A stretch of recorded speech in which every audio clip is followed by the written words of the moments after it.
everybody, welcome sa aking channel. Ngayon pala ay mag-prepare ako sa aking hapunan. Nilutuin ko ay yung ibibig ko lang siya sa oven. Lagyan natin ng konting cheese at mga spices. Ngayon ay maglagay na tayo ng spices mga kaibigan. Lagyan natin ng paminta. Lagyan natin ng garlic granules. Tapos lagyan natin ng saffron na spices. At ngayon ay, yan natin siya. Dito natin yan. Mayroon na nakalagay sa kabila. At ngayon ay maglagay na tayo ng maglagay tayo ng cheese at maglagay ng jalapenos.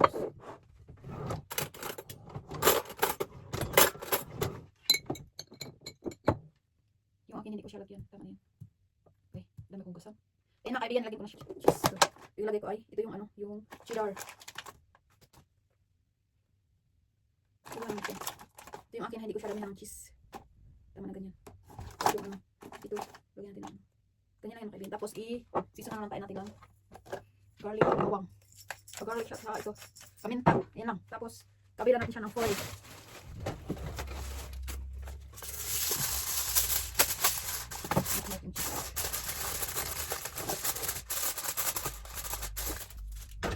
Tama natin yung ating mushroom.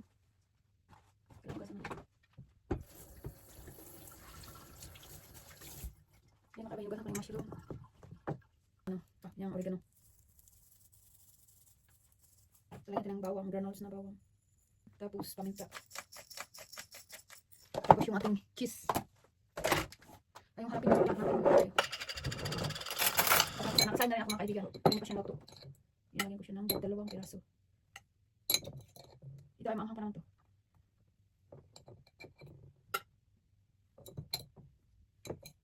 Yan. Tapos, nalagyan na ng cheese. Okay. Kulang yung cheese natin. Okay. Pagkasyahin ko na lang to. Kahit paano. Yan. Mayroon akong cheese. Dito na yung open siya ng cheese ba? Naka-open na siya. Ito. Yung bawang. Kailangan natin yung ilagay dito. Para same lang yung same lang yung lasa.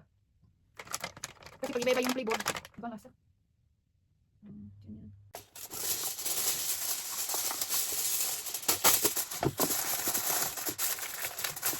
Kasi ito ay ilutuin sa atin sa ulang 30 minutes lang. Tapos hindi lang ito matagal mga yung chicken natin. Isang bayan, mga dito.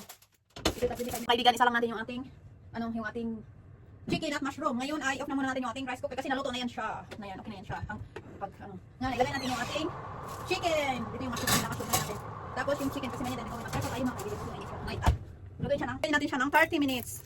All together. Ayan mga kaibigan, makana tayo hanggang maluto yung ating chicken. Ngayon lang at yung itong mushroom. Wala tayong ibang gagawin yan lang siya mga kaibigan. Kaibigan, kukunin natin yung ating nakasalang sa oven, yung ating chicken at mushroom. Ngayon ay luto na siya. After 30 minutes, naluto na yung ating chicken.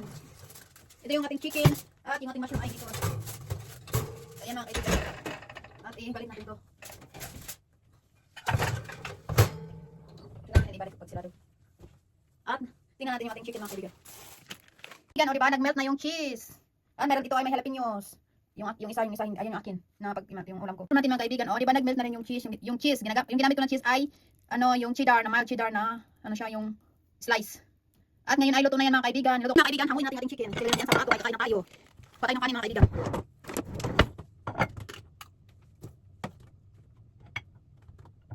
Kunti lang yung kainin ko.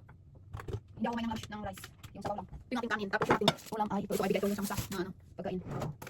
Ngayon ay ilagay natin sa plato. Ito yung aking ulam. Ito yung aking chicken. Ito yung kaibigan pagkain ko. Kaya ako bawa na ngayon yung Pedro salad. At yung sa aking malabel. Ayun lang mga kaibigan. Thank you for watching. Bye everyone.